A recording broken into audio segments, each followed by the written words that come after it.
Good morning everyone sa mga owner dyan ng mga nagtitinda ng milkshake, milk tea, shake, frap, etc. May mga batches ba kayong dumarating na mga leads na maluluwag? Sa akin kasi madalas, so nakakawa sa mga customer. Kasi kapag ganito, nilalagay mo na siya sa plastic tapos or kaya minsan kinukuha na ng customer ba, natatanggal siya. So, nagawan ko siya ng paraan after many trials. Nagawan ko siya ng paraan paano siya sikipan. So, ginaganito ko siya. Ayan o. Diba dapat ganyan siya, bilog na bilog. Tapos, ginaganito ko siya para maluwag, ay masikip na. Ganyan o. Kasi ang rule ko dito sa shop, dapat tutunog to kapag nilagay yung cover o yung lid. Ganon. Ibig sabihin, safe na siya. Ayan o, hindi na siya basta-basta. So, ito, mga maluluwag to. Maluluwag siya. Binukod ko na nga ito kasi maluluwag talaga. So, ang gagawin ko, ilalak ko na naman siya. Oh, ito maganda. Medyo okay to. So, okay to. Ayan o. So, ibubukod ko to kasi this is okay. Tapos ito, medyo okay. Pero pag nilagay ito sa plastic, inangat ng customer, matatanggal na naman. So, ito din, hindi ako safe. So, marami na akong ginawa. Maluwag to. Tapos, ayan. Medyo okay to. Medyo okay siya. Pero, iaano ko na din. So, ang dami ko nang ginawa. Siguro nasa ano na siya. Basta almost 50. Kasi ang dami ko nang naipon na mga...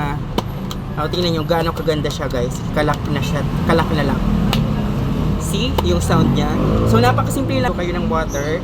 Tapos, ididip nyo yung hanggang dito lang sa line. Huwag nyo ito isasama, ha. Ididip nyo siya bigla, angat, tapos ganitoin nyo. Okay? So, na kumukulo siya, guys, the more na mabilis nyo siya iangat. So, ito kasi bagong kulo. So, bilis lang ha, saglit lang.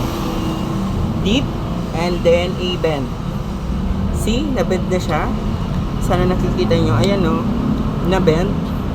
Yun, i-bend nyo siya. Tapos, okay na yun. Okay na siya. See? Mas okay na siya, mas safe. So, kung gusto niyo mas lock, ihahabaan mo lang 'yun.